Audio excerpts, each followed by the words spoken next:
Welcome to the Co-Authoring Chronicles podcast, 2 voices, 1 tale. Hello, everyone, and welcome to today's episode. So hopefully you're thrilled as we are to join the part 2 of our episode on DIY self-publishing.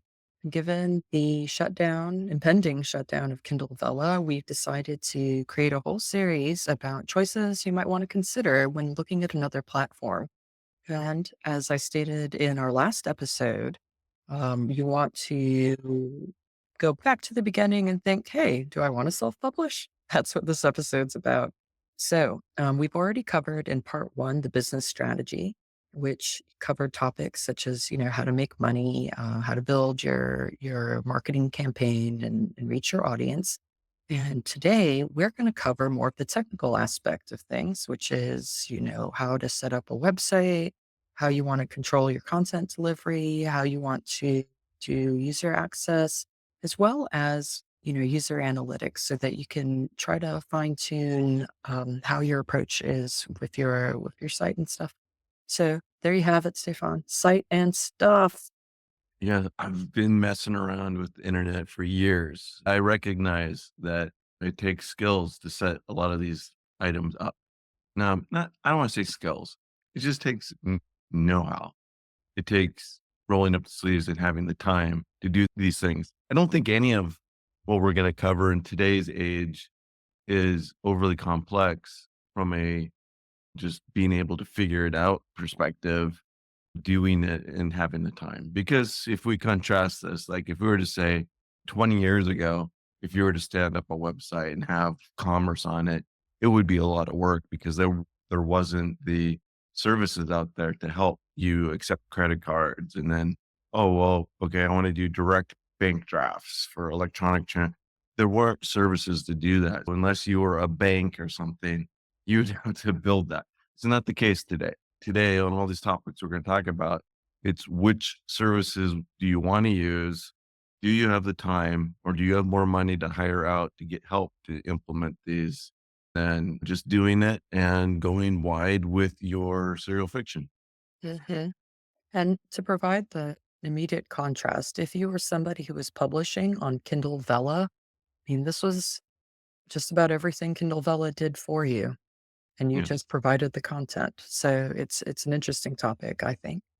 The first thing that you're going to want to do is choose your content management system. So, AKA your website, like how are you going to host it? You could create the website yourself if you were so inclined. You could host it on the cloud and create HTML. And there's a lot of web authors out there. There's a lot of authors I've noticed that do have these skill sets. But for most of us, we're going to want to use a site like WordPress, Squarespace, Wix, even Shopify has kind of a web front end that you can use. And these services are most of them, or you're going to want whichever service you choose to allow these customizations. You're going to want them to have plugins. Most of the big ones do. When I talk about plugins, that's things like, do you want to be able to record uh, users subscribing to your newsletter? Like you want to have that plugin capability. It might connect to a Google Sheet or an Excel spreadsheet. It might connect directly to a newsletter service or email marketing service like MailChimp or MailerLite or something like that. You want to choose a platform that has all of the integrations that you need. Mhm. And I think that a couple of the examples you've listed, right? You've kind of noted that WordPress is more customizable, may require a little more, I guess, upskilling as opposed to something like Squarespace or Wix, which are excellent for beginners. And sure, you might wind up with a website that is not as distinctive, I suppose, if you do try one that's a little bit more beginner friendly. But I don't think having a flashy site is actually the point, right? I think I've seen a lot of really nice, basic, simple sites that have been able to draw me in with good content. So I guess if you are kind of dipping your toes into this, my recommendation actually is just to consider how accessible the documentation is for you. If you're trying to figure out how to use this site, do they have support for you? that may be a more important component than, do I have like all the need and control to customize every detail. That's a very good point you made, Helen, because you're not Walmart, you're not the Amazon storefront.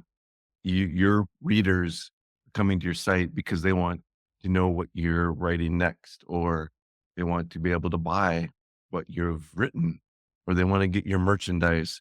Making it super pretty and flashy might be nice. They're not coming to your site versus another author's because your website looks nice.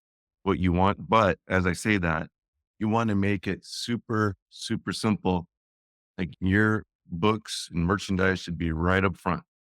Don't make them have to search for it, because there's that old saying out there is that most web browser people looking for products and services will not click that much. They can't find instantly Oh, what they want.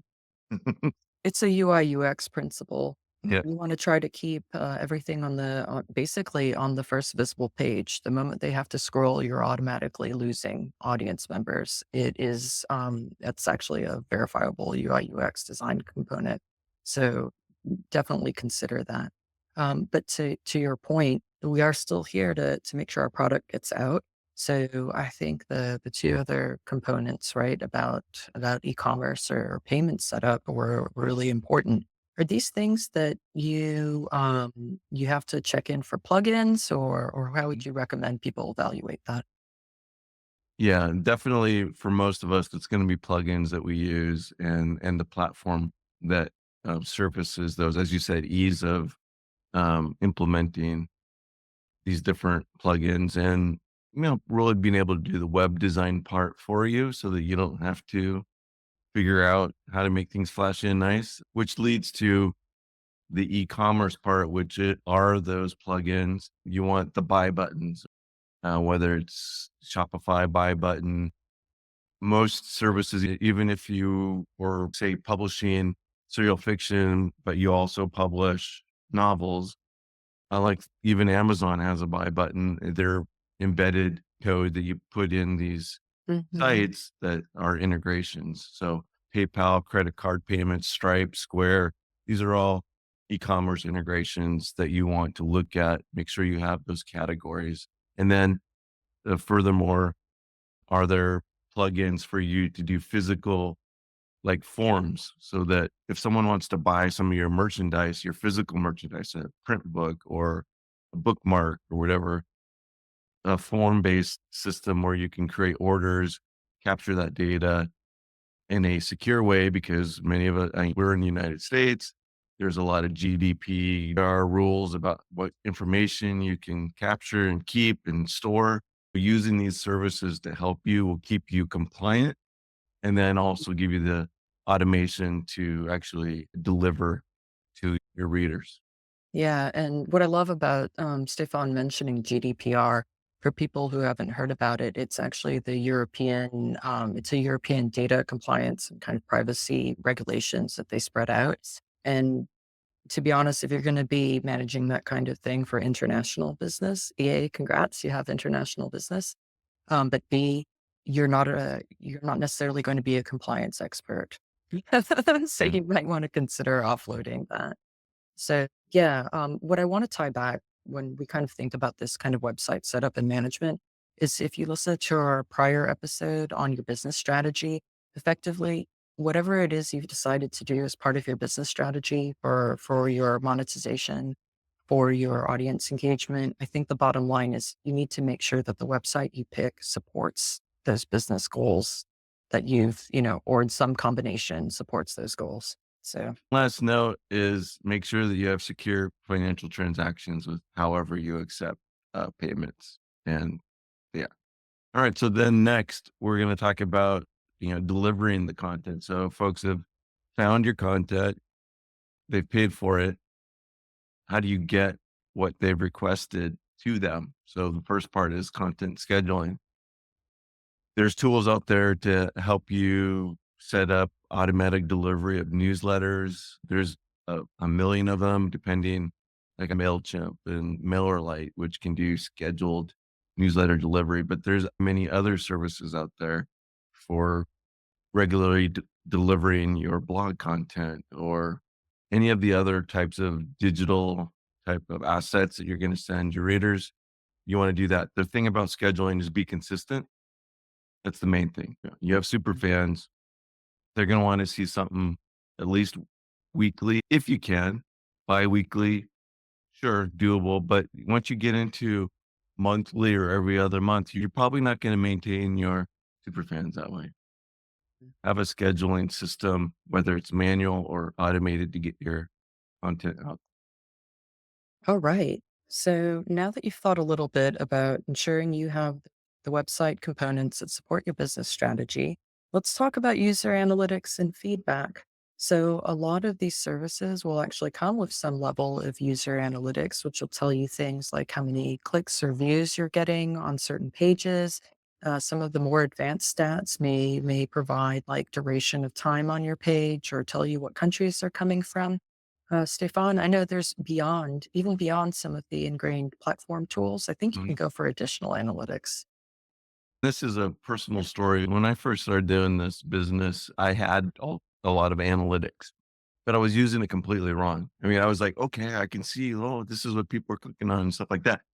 That's all great, but you must correlate. That's the big thing. Correlate that analytics with something that you did so that you can measure how well that thing you did is resonating. Did you do search engine optimization? What impact is that having?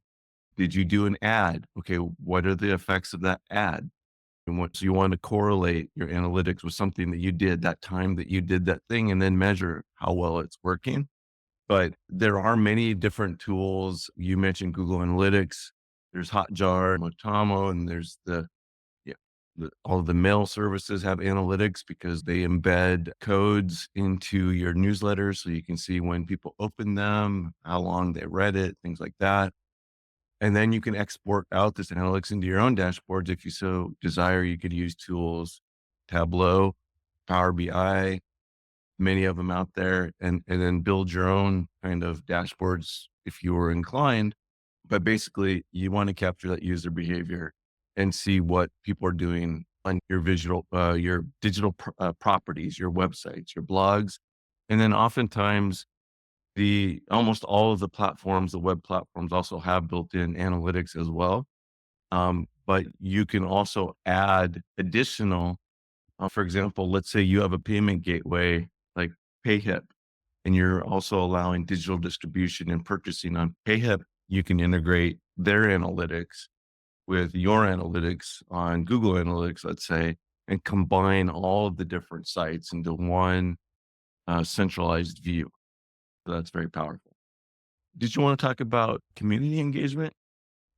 Well, I think that community engagement is definitely a nice thing to have as you're building your fandom. And again, hoping to net those super fans. Anything that really allows people to express their reaction or their feedback to the work. We'll also let them find each other and let them know that there's others who feel the same way. I think a lot of the internet is about building community. So considering what that community may be, where it might exist, if you can support that on your platform, I think is also a good component to ensure it's supported from a technical perspective. Because otherwise, you're going to be searching the web to see what feedback on your work is like, which sounds a lot harder than just ensuring that you have a place for it to happen. Like a lot of these features we've discussed, what I would say is make sure that even though you may not have enough time or you may consider it to be a lot of work, at least establish that you have some kind of footprint in this area. And in some of these websites, maybe it's as easy as saying, turn on comments on my post, right? So you can decide what level of effort you want to put in, but I do think it's a good idea to at least ensure you are checking some level of analytics. You are providing some area for community engagement. And that way you can actually decide based on what happens how you want to operate next. Yeah. And I'll just add one simple thing here. Engagement equals interaction. So readers, especially super fans, want to know that you took the time to say something. Maybe it's a word, maybe it's a smiley face on something they said, whatever. They want to have that whatever may be level of communication with the, Mm. you as the author that they love. A basic thank you goes a long way. Yes. Mm. All right. So the last section here that I want to talk about is of continuously refine and improve all of these technical means of basically getting your do-it-yourself platforms to be successful. So first thing is maintain that content quality, Mm. and that's about regularly reviewing feedback and iterating.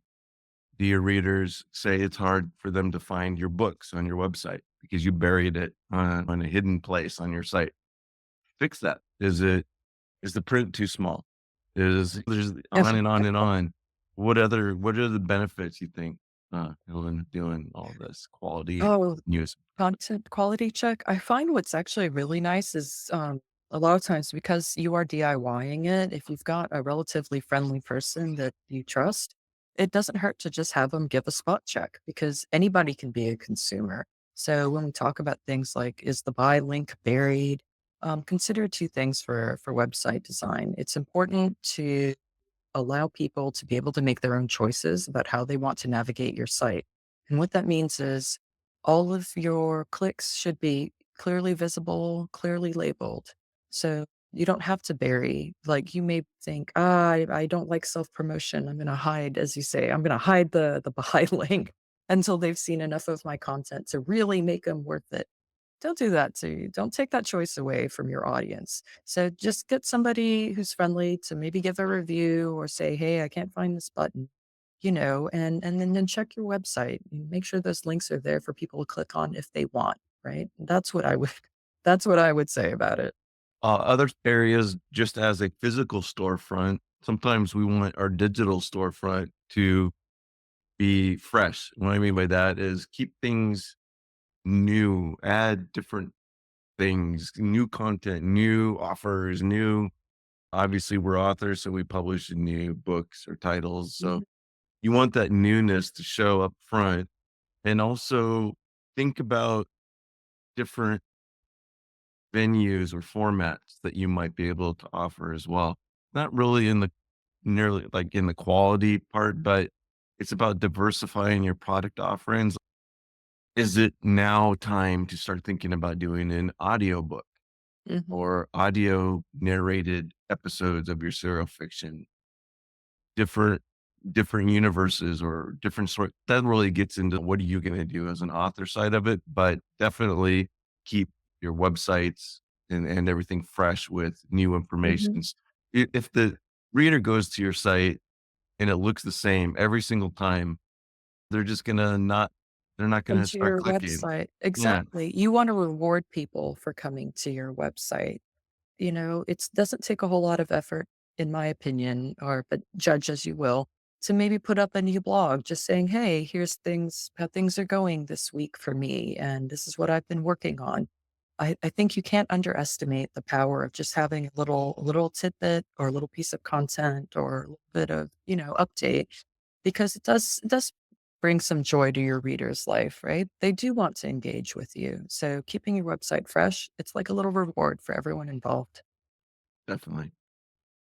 And then lastly, and this kind of goes with the diversifying and continuous improvement, is, translate your work. Whatever market you're in, we're in the US market, which is a big market, but we're not the only market. Look at other markets for your genre. And believe it or not, there are certain countries, I've seen stats on this, that, that actually consume certain tropes and genre contents more than others. So you may think about translating your work into different languages based on that information. The key here is knowing there's a lot of different countries, and obviously it takes resources to translate. Really knowing your audience, knowing where in the world your content is more popular might help you make these decisions. Yeah, these are good points. And if I were to look at all the things we've covered today about the technical aspects of self-publishing, again, we this is in the context for some of us of moving off of Kindle Vella. And when we look at this, there's some things that Kindle Vella did handle for us. So when we talk about like choosing a content management system or doing like the e-commerce or payment setup, right? These are things Kindle Vella used to do for you that, you now have to find the services to reproduce on your own, as well as some of the aspects of the content delivery and the user access, right? The scheduling, the regular, well, let's be fair, the tools to do content scheduling were always there. Ultimately, you still have to make it happen. Yeah. Um, you know, so that's just something to consider. But some of these other aspects that, especially these last set about continuous improvement and expansion, like these are things you always should have considered doing on your own, diversifying your products, considering additional audiences to reach, sharing some of this content, or just making sure that what you put out there is accessible and supportive of your audience, right? These things, all the topics remain the same. It just depends on how much control, or not how much control, but how much support you had from your platform before. I don't know. Is that the right way to say it, Yeah, Stefan? I think you said it very well. Okay. There's a lot of different things to consider, and hopefully we've given you enough information to go off and make some of this happen on your own. It is an option. We're going to cover other platforms that do a lot of these things for you, or at least streamline it for you. But this is for the hands-on, rolling up the sleeves type of author that wants to have maximum control over their business.